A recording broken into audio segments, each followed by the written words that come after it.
Okay, so first we have our spring up the shaft, screw it in, the extension piece, the shaft, screw it in, the last piece this way, short screw with the washer up the shaft, and your Allen to screw it in.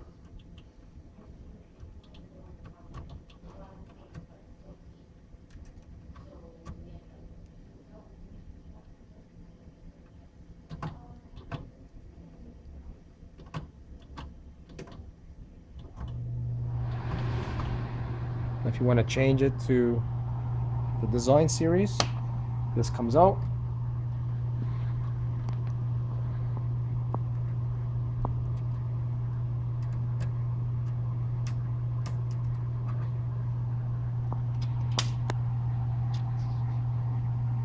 Put this in its place. The longer screw with the washer